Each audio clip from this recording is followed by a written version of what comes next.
ఓం శాంతి.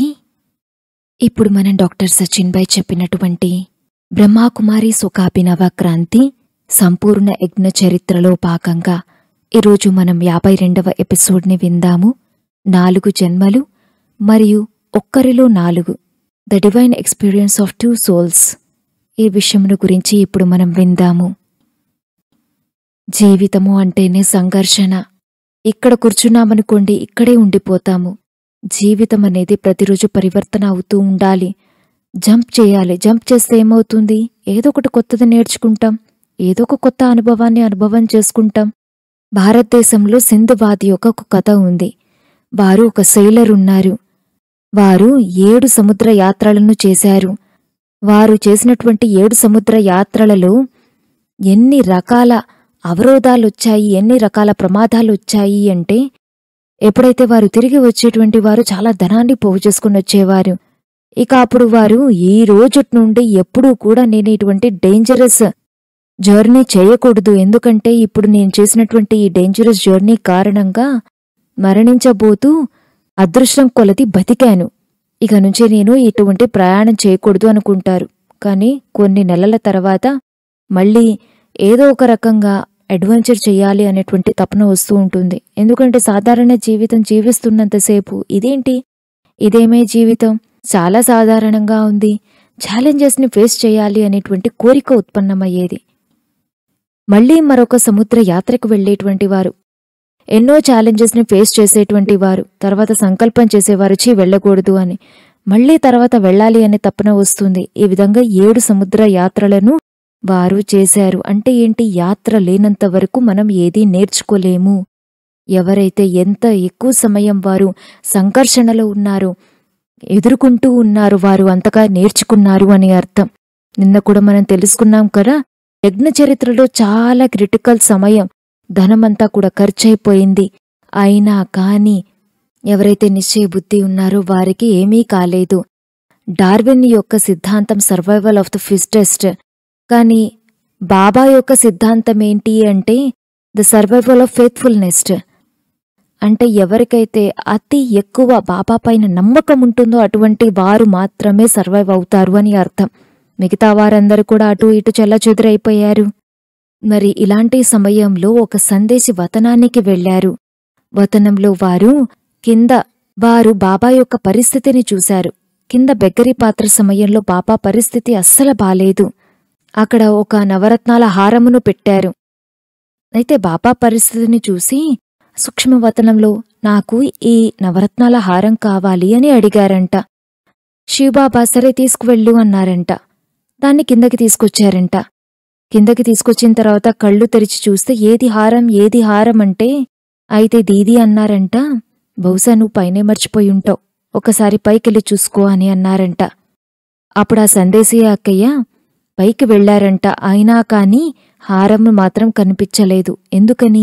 ట్రాన్స్లో ఏదైతే హారం కనిపిస్తుందో అది వాస్తవంగా ఉంటుందా ఏంటి? మరి ఆ అక్కయ్య ఎవరు అనేటువంటి విషయమును గురించి ఈరోజు మనం చర్చించుకోబోతున్నాము. ఆ అక్కయ్య ఎవరు అంటే ట్రాన్స్ మెసెంజర్. వారి యొక్క 4 జన్మలు గురించి చెప్తూ ఉంటారు. కమల్ సుందరి అక్కయ్య. మరొక దాది ఉన్నారు. వారు ఒక్క జన్మలోనే 4 జన్మలు చూశారు, 4 in 1. వారు ఎవరు అంటే నిర్మల్ శాంతా దాది. మరి కమల్ సుందరి దాది ఎప్పుడైతే యజ్ఞంలోకి వచ్చారో వారు చాలా యంగ్, 24 years ఏజ్ ఉండేటువంటిది. ఎందుకంటే అప్పట్లో డేట్స్, ఫిగర్స్, టైమ్ లైన్స్ అవన్నీ కూడా అన్ని సుమారుగానే మనం లెక్కించుకోవాలి. వారికి 2 పిల్లలు కూడా ఉన్నారు. ఒక అమ్మాయి 6 సంవత్సరాలు, మరొకరు కూతురు కన్నా కూడా పెద్ద కొడుకున్నారు. ఇక భర్త విదేశాలకు వెళ్లేటువంటి వారు.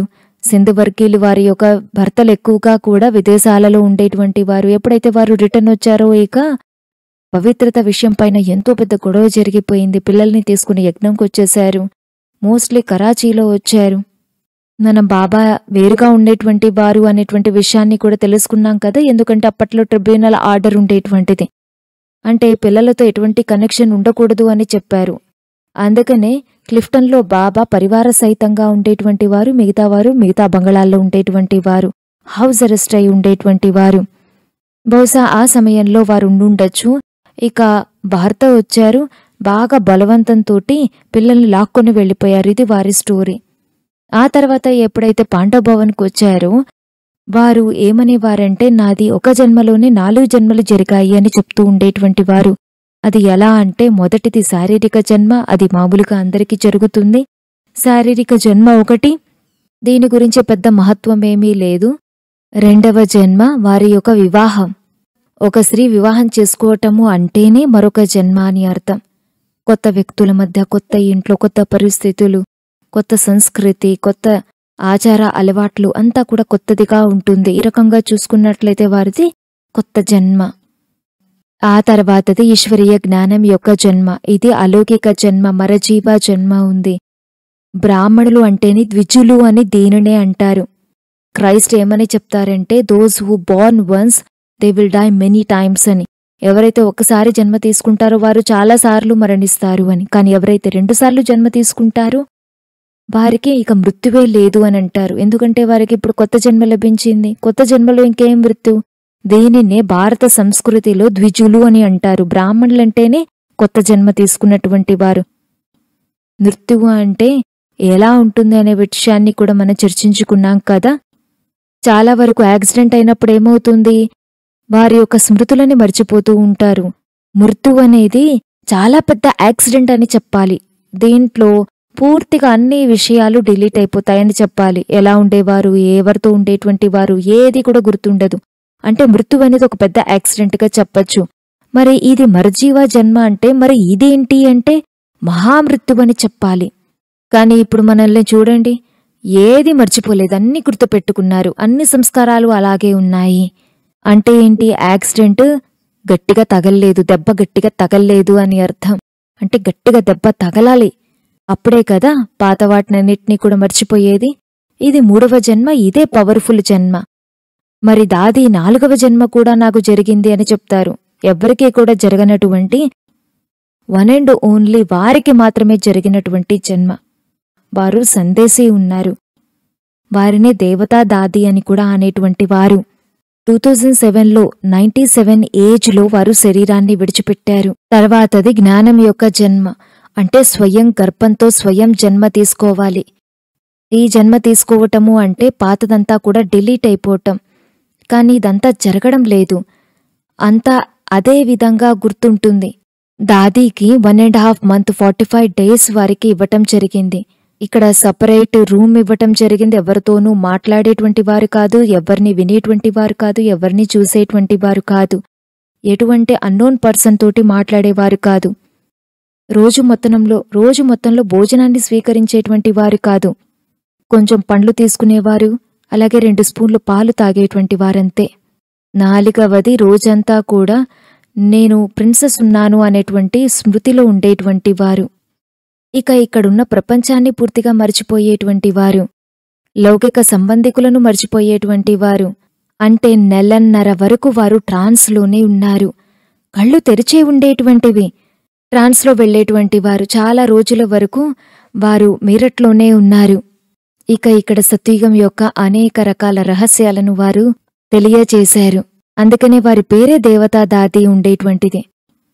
రాసలీలలు మరియు సత్యుగ వర్ణన కూడా చేసేటువంటి వారు. సత్యుగంలో ఏమేం జరిగేటువంటివి, ఒక్కొక్క మెహల్, ఢిల్లీ నుంచి జైపూర్ వరకు ఒక మెహల్ ఉండేటువంటిదని చెప్పేవారు. లైట్స్ ఎలా ఉంటాయి, వజ్రాలతో కూడిన లైట్స్ ఉంటాయని చెప్పారు. అన్నీ చూశారు కూడా. బ్రహ్మ యొక్క ఆత్మను కృష్ణుడిగా అవుతున్నట్టు కూడా చూశారు. మళ్ళీ నారాయణ ఆత్మ 4వ జన్మలో నారాయణగా అయ్యి మళ్లీ తిరిగి గద్దపైన కూర్చున్నట్టుగా చూశారు.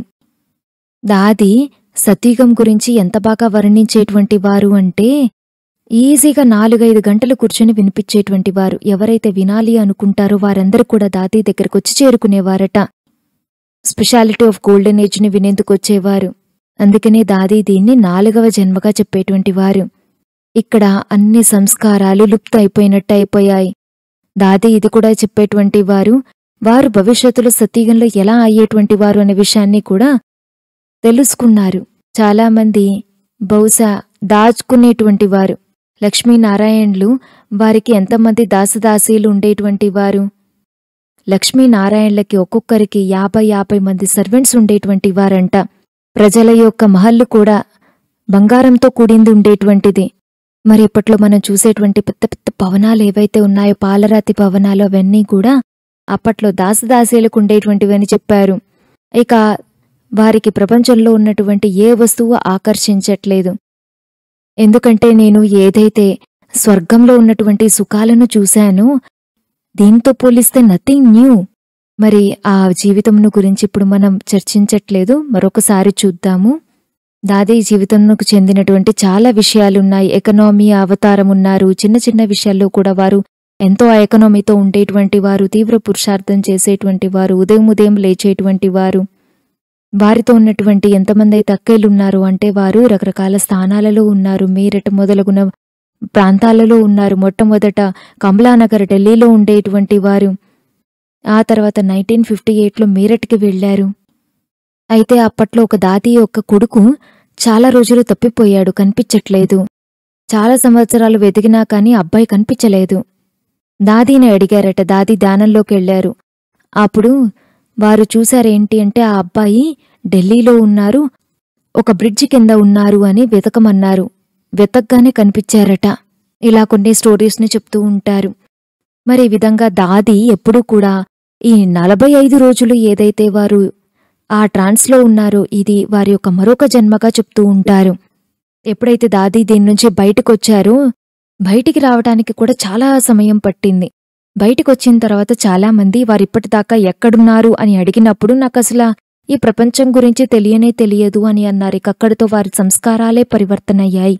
ఈ ప్రపంచంలో లేనట్టుగా ఉన్నారు. మరి మనక్కూడా 3 జన్మలున్నాయి కదా. మనకి అందరికీ 3 లేవు, ఎందుకంటే వివాహం అనేది చేసుకోలేదు కాబట్టి చాలా వరకు 2 జన్మలైతే ఉండుండొచ్చు. మొదటిది శారీరక జన్మ. ఈ జన్మకు మనం ఇంపార్టెన్స్ ఇవ్వవలసినటువంటి అవసరం లేదు. అంటే ఏంటి, ఎవరి బర్త్డే ఉంది, ఏమవుతుంది, వీటన్నింటిలో బాబా పెద్దగా వెళ్లేటువంటి వారు కాదు. బాబా ఎప్పుడు కూడా ఈ విషయాలను గుర్తుపెట్టుకోకూడదు అని చెప్పేవారు. ఎందుకంటే మీ స్వధర్మమే, స్వరూపమే ఆత్మ. ఆత్మకు సంబంధించినటువంటి విషయాలన్నీ గుర్తు చేసుకుంటూ ఉండండి. ఎప్పుడైతే బాబా పాండభవన్లో ఉండేటువంటి వారు, బాబా పాలు తెప్పించేటువంటి వారు. పాలవాడు చాలా దూరం నుంచి 9 తర్వాత వచ్చేవాడు. అప్పుడప్పుడు ఇంకా టైం తీసుకునేటువంటి వాడు, ఎందుకంటే వారు చాలా దూరం నుంచి రావాలి. అప్పట్లో విశ్వకిషోర్ దాదా ఏమని ఆలోచించారంటే, బాబా కోసం మనం ఒక ఆవునెందుకు తీసుకోకూడదు అని సిరోహికి వెళ్లారు. అక్కడ ఒక ఆవుని తీసుకొచ్చారు. ఎప్పుడైతే అక్కడ నుంచి కొనుక్కొని ఆవుని తీసుకురాబోతున్నారో ఆ ఆవు చాలా గొడవ చేసేసింది. ఎందుకంటే ఇన్నాళ్ళు ఏ యజమాని దగ్గరైతే వారు పెరిగారో అటువంటి యజమానిని ఎలా విడిచిపెట్టి వస్తుందా ఆవు? అప్పుడు ఆ యజమాని అన్నాడంట, సరే ఈ ఆవుని విడిచిపెట్టేందుకు నేనే స్వయంగా వస్తాను అని. సిరోహి నుంచి ఆవుని ఇక్కడికి తీసుకొచ్చారు, మౌంట్ ఆబూ దాకా. ఇప్పుడు ఆవుని చాలా చక్కగా కట్టేసి యుక్తితోటి ఆవుకి కనబడకుండా వచ్చేశారు. విశ్వకిషోర్ దాదా దాన్ని కొనుక్కున్నారు. ఆ రాత్రిపూట ఆవు చేసినటువంటి గొడవ మామూలుగా లేదు. అయినా కాని ఎవరూ దాన్ని పట్టించుకోలేదు. ఉదయం లేసి చూసేటప్పటికి ఆవు కాస్త తనను తాను విడిపించుకొని వెళ్ళిపోయింది. చాలా చోట్ల వెతికారు, అయినా కాని కనిపించలేదు. అయితే అప్పట్లో మౌంట్ ఆబూలో చాలా హింసాత్మకమైనటువంటి మృగాలుండేటువంటివి, చిరుతపులి ఉండేటువంటిది. అయితే ఈ మృగాలేమైనా తినుంటాయేమో అని అనుకున్నారు. ఇక 4వ రోజు ఆ ఆవు ఎత్తుక్కుంటూ తన యజమాని ఉన్నటువంటి ప్రాంతానికి సిరోహికి వెళ్లి చేరుకుంది. అప్పుడు బాబా మురళి నడిపించారు. మీకన్నా కూడా ఎక్కువ తెలివి ఆవుకుంది. ఎందుకంటే ఆవు తన యజమానిని ఎప్పటికీ మర్చిపోదు, కాని మీరేమో మీ యజమానిని మర్చిపోతూ ఉన్నారు. అంటే చూడండి ఎంత పెద్ద మార్గం అది. సిరోహి వెళ్లడం అనేది మామూలు విషయం కాదు. అయినా కాని వెళ్ళిపోయింది. 80 కిలోమీటర్స్ ట్రావెల్ చేస్తూ ఒక ఆవు తన యజమాని దగ్గరికి వెళ్లి చేరుకుంది. మరి ఆత్మ యొక్క స్వధర్మము, ఆత్మ యొక్క స్వదేశము, మీరు దీన్నెందుకు మర్చిపోతూ ఉన్నారు? ఇది 45 డేస్లో సంస్కారాల పరివర్తన యొక్క విషయం జరిగింది. అంటే ఏంటి? సంస్కార పరివర్తన అనేది సంభవమైనది. ప్రపంచంలో అందరూ పర్సనాలిటీ అనేది మారదు అని అంటూ ఉంటారు. అంటే 20 సంవత్సరాల తర్వాత వారిని కలుసుకున్నా కానీ వారి స్వభావం మాత్రం అలాగే ఉంటుందని చెప్తూ ఉంటారు. మరణించినా కానీ వారి స్వభావం మారదు అని అంటూ ఉంటారు. అంటే స్వభావం అనేది అంత కఠినంగా ఉంటుంది. కానీ ఇక్కడ ఒక ఉదాహరణ ఉంది. అదేంటి అంటే ట్రాన్స్లోకి వెళ్ళినా కానీ మార్పు అయితే జరిగింది కదా. అంటే మార్పు జరగచ్చు అనేటువంటి విషయాన్ని మనం అర్థం చేసుకున్నాం. మరి ఈ విధంగా 4 జన్మలు. మరి రెండవ అక్కయ్య నిర్మల్ శాంతాదాది. వారు రాసినటువంటి బుక్ ఒకటుంది 3 in 1 అని. అంటే ఇక్కడ వీరెవరు అంటే లౌకిక తండ్రి ఉన్నారు, రెండవది అలౌకిక తండ్రి ఉన్నారు, మూడవది పారలౌకిక తండ్రి కూడా వారే ఉన్నారు. ముగ్గురూ ఇక్కడే ఉన్నట్లయితే సత్యయుగంలో మళ్లీ నేను వారి కూతురుగానే పుడతాను కదా అని అన్నారు. అంటే సత్యయుగంలో కూడా వీరు నాకు తండ్రి అయ్యారు. అందుకనే ఇది 4 in 1. ఒక్కరితోటే, ఒక్కరిలోనే అంతా, ఒక్కరి కోసమే అంతా, ఒక్కరి వైపే అంతా, ఒక్కరి పట్ల, ఒక్కరిలోనే అంతా చూడాలి, ఒక్కరిలోనే అంతా ఇమిడి ఉంది. 14th March 2013లో పుట్టూ దాది ట్రోమా హాస్పిటల్లో ఉన్నారు. సాయంత్రం 4 గంటల సమయంలో వారు శరీరాన్ని విడిచిపెట్టారు. అదే రోజు ఉదయం 4 గంటలకి బాంబేలో స్టెర్లిన్ హాస్పిటల్లో వారు శరీరం విడిచిపెట్టేశారు. మరి ఈ విధంగా చూసుకున్నట్లయితే లౌకికంలో పుట్టు అనే అక్కయ్య ఎన్నో నెంబర్ కూతురు అంటే మొట్టమొదట కిషన్ ఉన్నారు, ఆ తర్వాత కళావతి. వారు బాల్యంలోనే శరీరాన్ని విడిచిపెట్టారని తెలుసుకున్నాం. ఆ తర్వాత నిర్మల్ శాంతాదాది, 4వ వారు పుట్టు ఉన్నారు, 5వ వారు నారాయణ్ దాదా, 6వ వారు సూర్య ఉన్నారు. ఇప్పటికీ కూడా ముంబైలో ఉన్నారు, 92లో మరణించారు. బాబా కూతురున్నారు. మరి పుట్టు ఎప్పుడైతే శరీరం విడిచిపెట్టారో 14వ తారీఖు నిర్మల్ శాంతాదాది ఒక్కరోజు గ్యాప్తో శరీరాన్ని విడిచిపెట్టారు. మరి ఈ విధంగా చూసుకున్నట్లయితే నిర్మల్ శాంతాదాది యొక్క 4 in 1 జన్మ అని చెప్పాలి. మరి ఈ విధంగా యజ్ఞంలో ఉన్నటువంటి 2 మహాన్ వ్యక్తులు, వారి యొక్క జీవితం ఎంతో గొప్ప త్యాగము తపస్యతో జరిగింది. ఎకనామీ ఉండేటువంటిది, ఏ వస్తువును వేస్ట్ చేయకూడదు. దాదీల 70 years ఆఫ్ సెలబ్రేషన్ జరిగింది. దాదీలందరినీ కూడా స్టేజ్ పైన కూర్చోపెట్టారు. ఒక్కొక్క దాదీకి ఎన్నో గిఫ్ట్స్ని ఇవ్వటం జరిగింది. కమల్ సుందరి దాదీకి కూడా ఎన్నో గిఫ్ట్స్ని ఇచ్చారు. కమల్ సుందరి దాది తన దగ్గరకు వచ్చినటువంటి గిఫ్ట్స్ అన్నింటినీ తీసుకుని రూమ్కి వెళ్లారు. రూమ్లో ఉంచిన తర్వాత అక్కడ ఉన్నటువంటి అక్కయ్యలు ఇది నేను తీసుకుంటా అని అంటే, ఏంటి తీసుకునేది, ఇది బాబాకి చెందినటువంటిది, మధువనానికి చెందింది, మధువనానికే చేరాలి అని చెప్పారు. ఈ విధంగా తన కోసం ఏదీ ఉంచుకోలేదు. లాస్ట్ దాకా ఈ విధమైనటువంటి స్థితిని వారు మెయింటైన్ చేశారు. ఉదయం పూట వారు 2:30కి లేచేటువంటి నియమాన్ని లాస్ట్ దాకా వారు ఫాలో చేస్తూనే ఉన్నారు. 3:30కే ఎప్పుడైతే పాట పెట్టేటువంటి అన్నయ్య పాట పెట్టడం మర్చిపోతారో వారే స్వయంగా తన కాటేజ్ నుంచి వచ్చి పాటను మోగించేటువంటి వారు, ఒక్కొక్కరిని ఈ విధంగా లేపేటువంటి వారు. మరి ఇలాంటి దాదీలు ఒక్కొక్కళ్ళు మన ఈ యజ్ఞంలో ఉన్నారు. వారి జీవితంలో ఎంతో తపస్య ఇమిడి ఉంది. మరి ఫౌండేషనే వారిది, నిశ్చయంది ఇంత స్ట్రాంగ్గా ఉన్నప్పుడు అందుకనే వీరు ఎప్పుడూ కూడా ఆగలేదు, కదల్లేదు. ఇప్పుడు మళ్ళీ తిరిగి మనం 45 డేస్కి వద్దాము. 45 డేస్లో మనం ఏం చేయాలి, ఇది హిస్టరీకి చెందినటువంటిది, ఇది స్టోరీ ఇప్పటిదాకా విన్నాం. కాబట్టి ఇప్పుడు మనం ఏదో ఒకటి చెయ్యాలి. అదేంటి అంటే మరి యజ్ఞ చరిత్రను తెలుసుకునేటువంటి ఈ బట్టీలో ఇప్పటిదాకా 51 డేస్ గడిచాయి. మరి ఈ బట్టి ఆరంభంలో కూడా మనం 3 నియమాల గురించి తెలుసుకున్నాం కదా, 3S. అవి ఏంటేంటివి? స్వ అధ్యయనం, రెండవది ఉదయం చేసేటువంటి తపస్య, అమృతవేళ తపస్య. ఎవరికైతే అశరీరి స్థితి యొక్క అనుభూతి అమృతవేళలో చేసుకుంటారు, మరి అమృతవేళ మనం చేసుకునేటువంటి అశరీరి స్థితి యొక్క అనుభూతి రోజంతా కూడా మనం చేసుకోలేము. మరి మూడవది SFV, సాలిడ్ ఫుడ్ వెకేషన్. మరి ఎవరైతే ఇప్పటిదాకా ఈ విషయాన్ని ఫాలో చేసి ఉన్నారో ఇది కొంచెం కష్టము అనేటువంటి విషయాన్ని గమనించి ఉండొచ్చు. మరి కొంతమంది అసలు ఇది ఆరంభం కూడా చేయకపోవచ్చు, మిగతా ఇది వదిలేసి వేరేవి చేస్తామనుకుంటుండొచ్చు. అయినా కానీ మరి అప్పుడు చేసినటువంటి తపస్య అది అయితే, మరి యజ్ఞ చరిత్రలో వారు చేసినటువంటి తపస్య అది ఇప్పటిదాకా చర్చించుకున్నదయి ఉంటే, ఇప్పుడు ఈ రోజుటి సమయంలో మనం చేసేటువంటి తపస్య భోజనం పైన చేయాలి. ఆ సమయంలో అది కాల్ ఆఫ్ టైం, కానీ ఈ సమయంలో ఇది కాల్ ఆఫ్ టైం. ఎందుకంటే మనం ఏదైతే భోజనాన్ని స్వీకరిస్తామో అది అలాగే తయారవుతాం. మరి మనం మన పర్సనాలిటీని చేంజ్ చేసుకోవాలి అంటే దానికొకటే ఒక సిద్ధాంతం, భోజనం పైన పనిచేయాలి. భోజనాన్ని పరివర్తన చేసుకోవడంతోటే మన ఆలోచనలు కూడా ఆటోమేటిక్గానే పరివర్తన చెందుతూ ఉంటాయంటే భోజనంలో అంత శక్తి ఉంది. మరి ఈ రకంగా ప్రతి ఒక్కరి అనుభవాన్ని మనం వినున్నాం. మరి వీరి అనుభవాలను వింటూ అందులో మనం కొంచెం ఫాలో చేసినా కానీ మనలో ఒక తేలికతను మనం అనుభవం చేసి ఉండొచ్చు. కొద్దో గొప్ప తేలికతనైతే మీరు అనుభవం చేసుకునే ఉండుండొచ్చు. కానీ ప్రలోభాలైతే మన చుట్టూ ఎన్నో ఉన్నాయి. ఏం చేస్తాం మరి? మరి ఏదైతే ప్రలోభాల కారణంగా చేస్తున్నటువంటి తపస్సును దీక్షను వదిలిపెట్టేస్తూ ఉంటారు. మరి ఈ విధంగా చూసుకున్నట్లయితే 45 days అనేది వెరీ గుడ్ నెంబర్. మనమైతే 100 రోజులు అని అనుకున్నాం. కానీ ఎవరైతే ఇప్పటిదాకా అసలు ఈ సాలిడ్ ఫుడ్ వెకేషన్ యొక్క నియమాన్ని ఫాలో చేయట్లేదో వారు ఇప్పటి నుంచి ఫాలో చేయండి. 45 రోజుల వరకు చూడండి. 45 days వారు లిక్విడ్స్ని తీసుకోండి. మన శరీరం అనేది గ్యాసెస్తో తయారైంది. ఎప్పుడైతే మీరు ఈ శరీరానికి సాలిడ్ ఇస్తారో అప్పుడు ఈ శరీరం ఎంతో పని చేయాల్సి వస్తుంది. అందుకనే సాలిడ్ని లిక్విడ్లో కన్వర్ట్ చేసేందుకే శరీరం యొక్క ఎనర్జీని ఎంతగానో శరీరం వేస్ట్ చేస్తూ ఉంటుంది. అందుకనే ఇక్కడ మనం బట్టీలో ఏం చేస్తున్నాం? సాలిడ్ బదులు సాలిడ్ని లిక్విడ్ ఫామ్లో తీసుకోండి అని చెప్తున్నాం.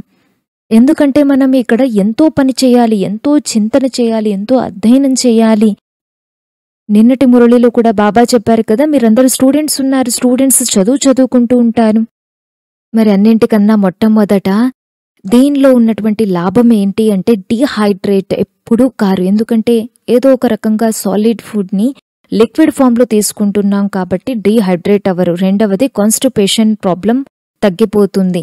ఇక న్యూట్రిషన్స్ ఏవైతే ఉంటాయో అవి చక్కగా స్కిన్లో అబ్జర్బ్ అయిపోయి స్కిన్ డీహైడ్రేట్ అయి ఉంటుంది.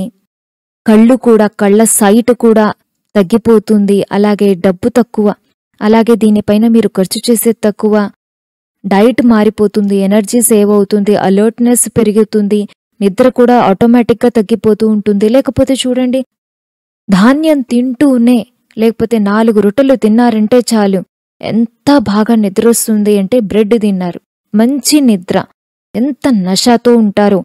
లేనట్లయితే మధ్యాహ్నం పూట అంత అన్నం తినండి, తర్వాత సేవ చేయమనండి, అస్సలు బాడీ అనేది కదలనే కదలదు. అబ్బా ఏం సేవ చేస్తాము అంటూ సేవ అంటే చాలు వెంటనే దుఃఖితులుగా అయిపోతారు. కానీ ఎప్పుడైతే మీరు లిక్విడ్ ఫామ్లో తీసుకుంటారో వెంటనే అలర్ట్నెస్ వచ్చేస్తుంది, లేజినెస్ అనేది ఉండదు, అనేక రకాల రోగాలు నయమవుతూ ఉంటాయి, మెడిటేషన్ పెరుగుతుంది, మీ మాటల్లో పవర్ అనేది వస్తుంది, స్లీప్ మ్యాజికల్గా మారిపోతుంది. ఇలా చాలా విషయాల లాభాలున్నాయి. ఇక స్మరణ శక్తి కూడా పెరుగుతూ ఉంటుంది. ఇంకా అన్నింటికన్నా ముఖ్యమైనటువంటి విషయం ఏంటంటే ఇక్కడ మనం చాలా పని చేయవలసి ఉంటుంది.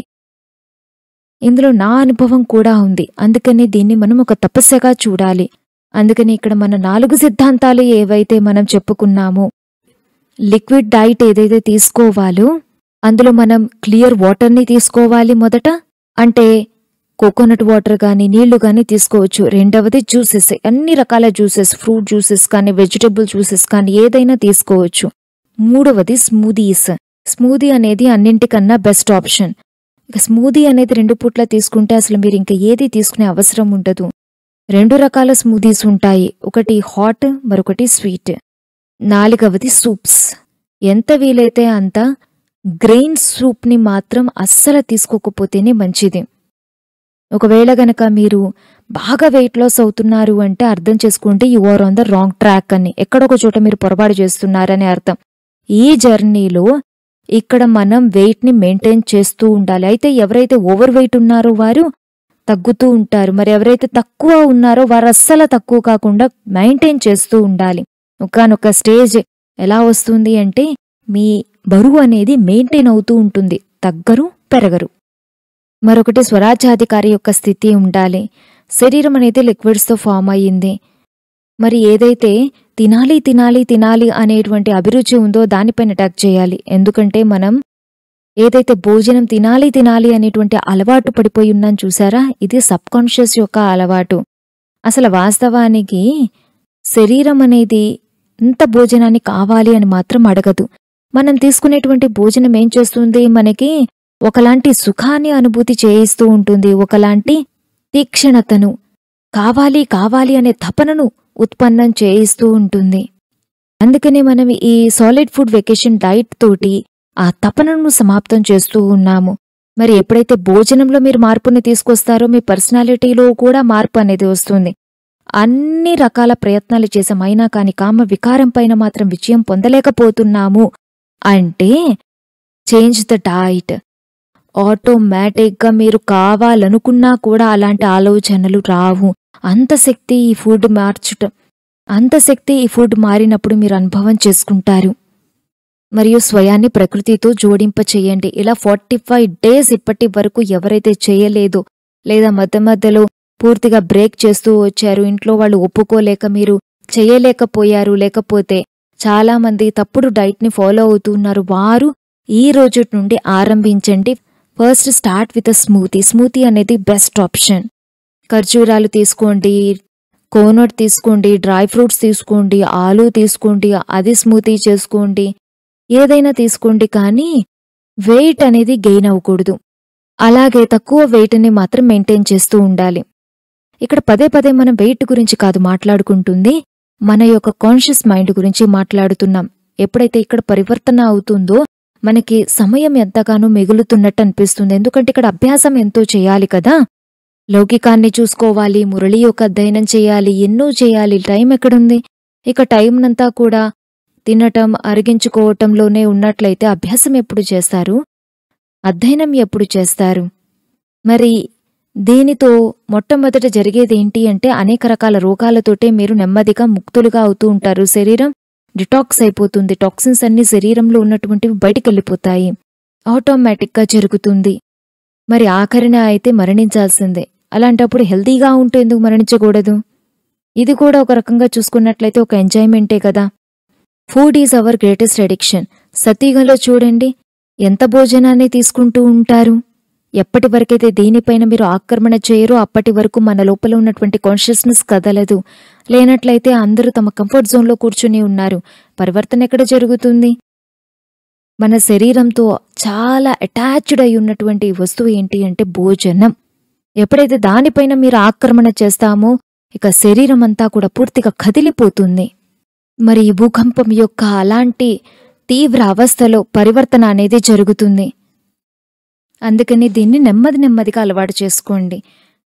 ఏదైతే కుక్కుడి యొక్క అడిక్షన్ ఉందో అది చాలా భయానకమైనది. ఇక కుక్కుడు ఫుడ్ని ఒక్కసారి తిన్నామంటే తినాలి అనిపిస్తూ ఉంటుంది. రోజంతా కూడా భోజనం పైన ఆలోచన చేస్తూ ఉంటారు.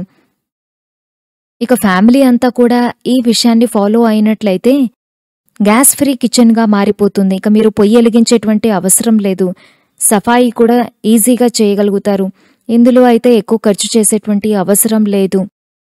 కుక్కుడు ఫుడ్లో ఉన్నటువంటి ఒక ప్రాబ్లం ఏంటి అంటే ఎంత మీరు కుక్కుడు ఫుడ్ తీసుకున్నా కానీ సంతృప్తి చెందలేరు. ఉదాహరణకి పన్నీర్ కూర తీసుకున్నారే అనుకోండి, 4 గంటల తర్వాత కొంచెం మిగిలితే బాగుండు, తీసుకొని తిందాము అనిపిస్తూ ఉంటుంది. మరొకటి పొట్ట ఎప్పుడు కూడా భారీగా అనిపిస్తూ ఉంటుంది, మనసు కూడా భారీగా అనిపిస్తూ ఉంటుంది. 4వది వెరైటీ కావాలని కోరుతూ ఉంటారు. అంటే ఏంటి, 4 రోజులు పన్నీరు తిన్నారు, 5వ రోజు కూడా పన్నీరు పెడితే తృప్తి చెందరు, మరొకటి కావాలని కోరుతూ ఉంటారు. అదే సాలిడ్ ఫుడ్ వెకేషన్లో మీకు అలాంటి తపన అనిపించదు. రోజు ఒకటి తిన్నా కూడా మీకు తినాలి, వెరైటీ ఉండాలి అని కూడా అనిపించదు. రెండవది, కుక్కుడు ఫుడ్లో ఆటోమేటిక్గానే మీరు ఓవర్ ఈటింగ్ చేస్తూ ఉంటారు. మరి మన ఆకలిపైన మనం విజయాన్ని పొందిన వారిగా అవుతాము. అదే కుక్కుడు ఫుడ్ అనుకోండి, బాగా తినాలి అనిపిస్తూ ఉంటుంది, ఎక్కువ తింటూ ఉంటారు.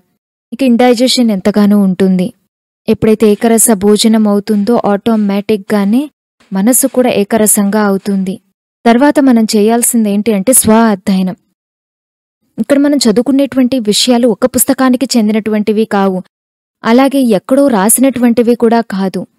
ఏ పద్ధతిలో అయితే మనం ఇక్కడ చర్చించుకుంటూ ఉన్నామో ఇది ఒక్కొక్క టాపిక్ని 4-5 గంటలు కూర్చొని అధ్యయనం చేస్తే వచ్చినటువంటి టాపిక్. అంతేకాని ఏ పుస్తకంలోనూ ఈ ఫార్మాట్లో రాయలేదు, ఎవ్వరూ కూడా ఈ ఫార్మాట్లో చెప్పలేదు. ఈ ఫార్మాట్లో ఇప్పటి వరకు ఎవ్వరూ ఈ విధంగా చెప్పలేదు. ఎందుకంటే తెలియదు అని కాదు, తెలుసు, అయినా కానీ క్రానోలాజికల్ ఆర్డర్లో ఇప్పటి వరకు ఎవరూ చెప్పలేదు. మరి ఈ విధంగా మనం 45 డేస్ యొక్క అభ్యాసం చేసి చూద్దాము. చాలామంది ఏమంటారంటే వి ఈట్ టు లివ్ అని, కానీ యాక్చువల్గా వి ఈట్ టు డై. ఎంత ఎక్కువ తింటే అంత మరణించే ఛాన్సెస్ ఎక్కువగా ఉంటాయి. మరి భోజనం పైన ఎప్పుడైతే మీరు పరివర్తన తీసుకొస్తారో మీ యొక్క శారీరకంగా కెమికల్ రియాక్షన్స్ ఏవైతే జరుగుతూ ఉన్నాయో, సెల్ బయాలజీ ఏదైతే ఉందో అందులో చాలా పెద్ద పరివర్తన ఉంటుంది. దీనిని ఇప్పుడు మెడికల్ సైన్స్ వారు కూడా బాగా అర్థం చేసుకునేందుకు ప్రయత్నం చేస్తూ ఉన్నారు. మరి ఈ విధంగా ఎస్ఎఫ్ఈ చేసేటువంటి వారు వేల మంది ఉన్నారు. They are so healthy. జడత్వము అంటేనే హెవీనెస్. అందుకనే శరీరంలో ఏదైతే లైవ్ ఉందో, ప్రాణిక్ ఉందో, సన్ ట్రాప్డ్ ఎనర్జీ ఉందో, ఫ్రెష్ ఉందో, ఫ్రూట్స్, వెజిటబుల్స్, సలాడ్స్ ఉన్నాయో, రా ఉందో, యాజ్ ఇట్ ఈజ్ అందులో చాలా పవర్ వస్తుంది. సరేనా? ఈ రోజు నుంచి 45 రోజులు ఈ సాధనను ఆరంభిద్దాం. అచ్చా, ఓం శాంతి.